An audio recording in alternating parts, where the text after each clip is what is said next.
Hello friends, तर चला आज आपण बनवणार आहे पंचमीचा स्वयंपाक. तर मी बटाटे आणि मटर शिजायला घातले. तिकडे मसाला घेतला आहे मी. अद्रक, लसूण, भाजलेली शेंगदाणे, खोबरं, कोथिंबीर, बोजवार आणि हळद, मीठ. आता ती मिक्सरला बारीक करून घेतली. इकडे कढईमध्ये तेल वगैरे टाकले. त्यामध्ये आता मसाला टाकते मी. तेल छान गरम होऊ द्यायचं अगोदर. तर तो कच्चा मसाला असल्यामुळे त्याला थोडं चांगलं शिजून घ्यायचं त्याला. त्यामध्ये मी आता टोमॅटो ॲड केलं आहे आणि वरून आता मी लाल तिखट आणि एव्हरेस्ट मसाला टाकते त्यामध्ये. आता मसाला चांगला परतून घ्यायचा, म्हणजे पूर्ण त्याला तेल सुटेपर्यंत पूर्ण शिजून घ्यायचा तो चांगला. तेच पत्ता मला अगोदर टाकायचं लक्ष नाही म्हणून मी नंतर टाकले. ते चांगला मसाला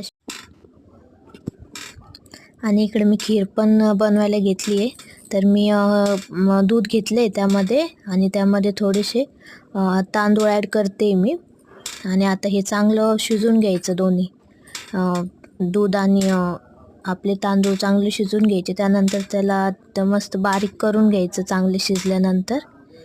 त्यानंतर मग फोडणीसाठी मी पातेलं परत तेच आता मी पातेलं ठेवलं आहे खिरीसाठी. त्यामध्ये आपण थोडंसं गावरान तूप टाकून घेऊया आणि त्यामध्ये खोबरं, काजू आणि बदाम चांगले तळून घ्यायचे. त्यानंतर त्यामध्ये आपण ते बारीक केलेलं दूध आणि भात तो मिक्स केलेला तो ॲड करून घ्यायचा पूर्ण. थोडं पाणी, आपल्याला जेवढं पाणी लागेल तेवढं, आणि वरून साखर ॲड करायची आपल्याला जेवढं गोड पाहिजे तेवढं.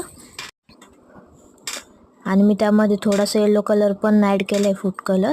त्यानंतर मी इकडे आता पुऱ्या करायला घेतल्या. तेल तर ठेवलं होतं मी अगोदरच गरम करायला.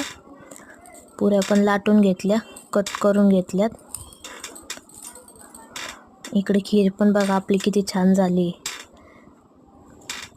आणि इकडे मग आता पुऱ्या पण तळून घेतल्यात मी व्यवस्थित. एक एक पुरी तळून घेतली मी. पुऱ्या पण छान फुगल्या आहेत. आणि आता जवळजवळ स्वयंपाक होतच आला आपला हा राईस, जिरा राईस.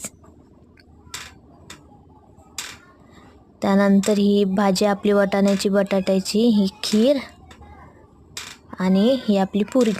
हा होता आजचा पंचमीचा स्वयंपाक. आवडला असेल तर लाईक शेअर नक्की करा.